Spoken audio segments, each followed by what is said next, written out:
চলেন বাসায় যত ধরনের সবজি আছে একটু একটু দিয়ে একটু পাকোড়া বানাই নেই। প্রথমে হচ্ছে বেসন, টেম্পুরা পাউডার, চালের গুঁড়োর সাথে হলুদ, মরিচ, জিরার গুঁড়ো, লবণ দিয়ে মিক্স করে নিচ্ছি। এরপর পানি দিয়ে একটা ব্যাটার তৈরি করে নিব।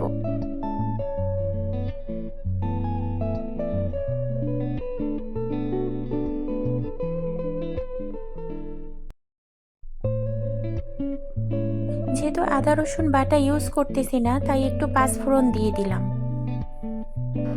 সবজিগুলো আমি আগেই কেটে লবণ পানিতে ভিজিয়ে রেখেছিলাম। এখানে হচ্ছে আমার গাছের কুমড়ো ফুল, তারপরে বেগুন আর পেঁয়াজ পাতা, এগুলোই আজকে ভেজে নিব।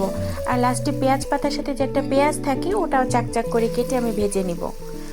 আর এই সবগুলোর সাথে আমি একটা ডিম পোচ করে নিলাম পেঁয়াজ পাতা দিয়ে। আজকে পুরো শাকসবজি খাচ্ছি আমি, শাকসবজি দিয়ে পাকোড়া। তো এগুলোই আস্তে আস্তে করে ভেজে নিচ্ছি, অল্প আছে, সুন্দর মচমচা করে।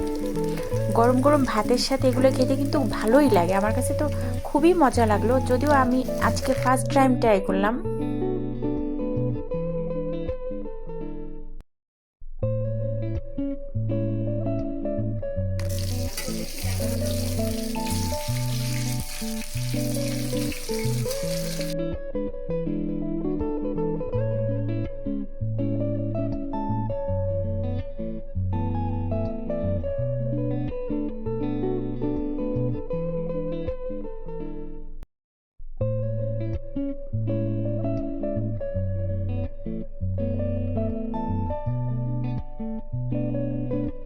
চলেন খাই।